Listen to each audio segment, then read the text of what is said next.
l'humilité et la foi. Comment pouvez-vous croire, vous qui tirez votre gloire les uns des autres et qui ne cherchez point la gloire qui vient de Dieu? Jean 5, verset 44. J'entendais dernièrement un prédicateur dire que les bénédictions de la vie chrétienne les plus élevées sont souvent comme les objets exposés à l'intérieur de la devanture d'un magasin. On peut les voir clairement, mais on ne peut les toucher ni les prendre. Si l'on disait à un homme d'étendre la main pour les saisir, il répondrait « Je ne peux pas, car il y a une vitre épaisse entre eux et moi ». C'est ainsi que les chrétiens peuvent voir clairement les précieuses promesses de paix parfaite et de repos, d'amour débordant de joie, de communion permanente et pleine de fruits, et cependant sentir qu'il y a quelque chose entre eux et ces promesses qui les empêchent d'en prendre réellement possession. Quel est l'obstacle? Rien que l'orgueil. Les promesses faites à la foi sont si généreuses et sûres, les invitations et les encouragements si forts. La grande puissance de Dieu sur laquelle nous pouvons compter est si proche et si gratuite qu'il ne peut y avoir qu'un seul obstacle à la prise de possession de la bénédiction. Cet obstacle, c'est simplement ce qui nous empêche de croire. Dans notre texte, Jésus nous révèle que c'est l'orgueil qui rend la foi impossible. Comment pouvez-vous croire, vous qui tirez votre gloire les uns des autres? Quand nous verrons combien, dans leur nature même, l'orgueil et la foi sont irréconciliablement contraires, nous apprendrons que la foi et l'humilité ont la même racine et que nous ne pourrons jamais avoir plus de vraie foi que nous n'aurons de vraie humilité.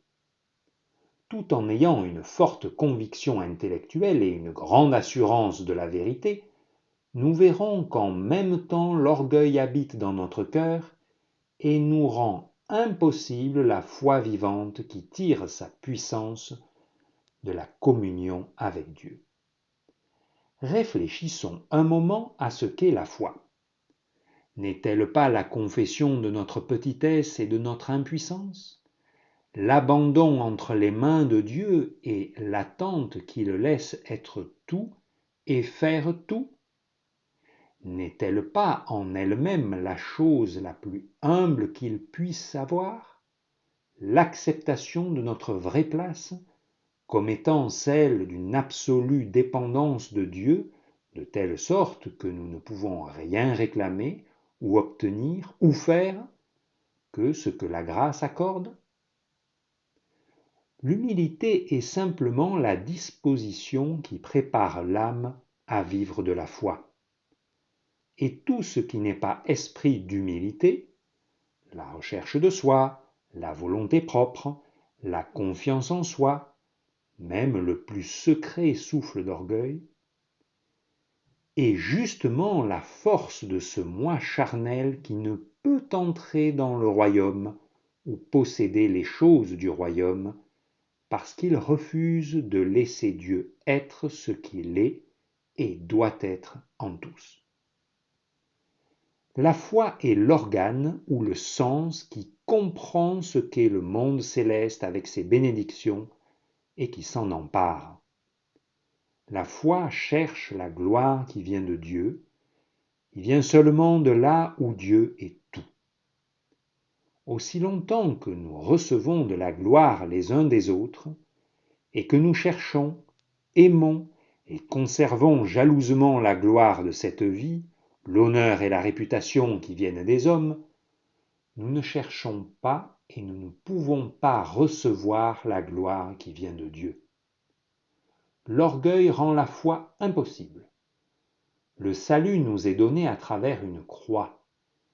Il nous est donné en Christ crucifié. Le salut est la communion avec le Christ crucifié dans l'esprit de la croix. Le salut est l'union joyeuse avec l'humilité de Jésus il nous fait participer à cette humilité bénie qui rend l'âme heureuse. Est-il étonnant que notre foi soit si faible quand l'orgueil règne encore avec tant de force? Nous avons à peine appris à désirer l'humilité et à prier pour la recevoir. Elle est la part la plus nécessaire et la plus bénie du salut. L'humilité et la foi sont beaucoup plus unies dans les Écritures qu'on ne le pense généralement. Voyez-en la preuve dans la vie de Jésus-Christ.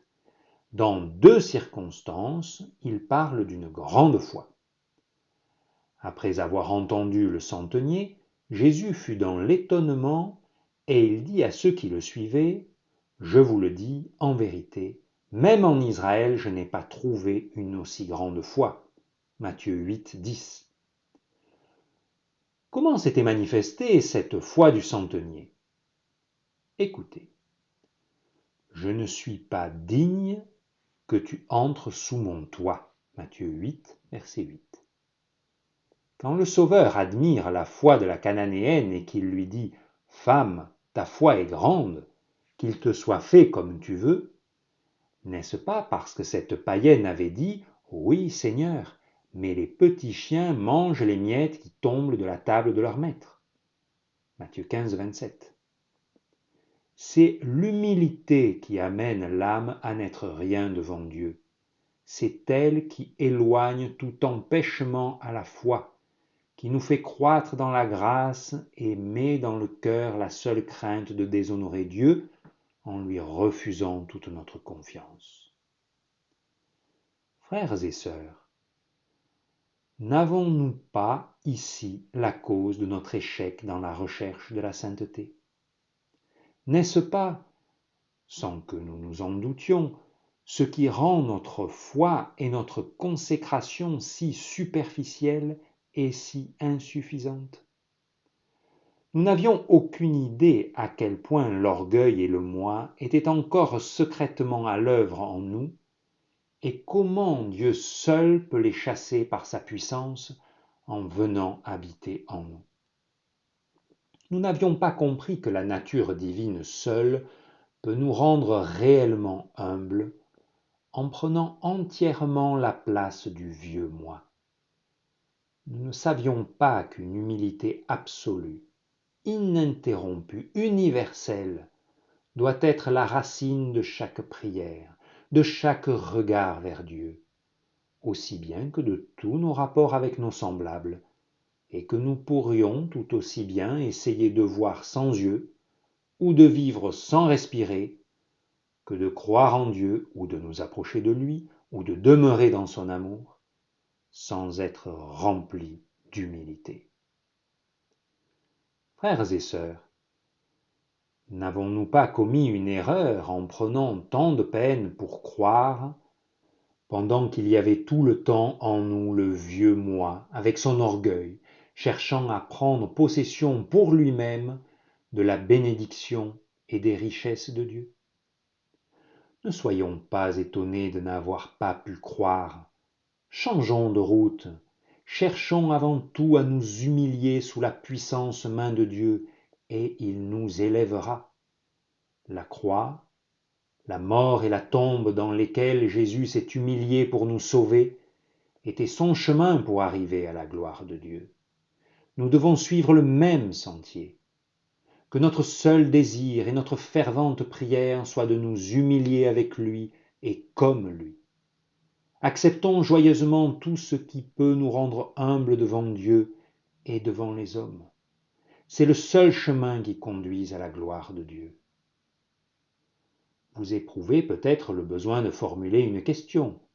J'ai parlé de quelques hommes qui font de précieuses expériences spirituelles ou qui sont des instruments pour communiquer à d'autres les bénédictions célestes et qui, pourtant, manquent encore d'humilité. Vous vous étonnez et vous vous demandez si ces expériences ne sont pas la preuve qu'ils ont une foi réelle et même puissante, malgré leur recherche de l'honneur qui vient des hommes. On peut offrir à cette question plus d'une réponse, mais la principale réponse à donner la voici.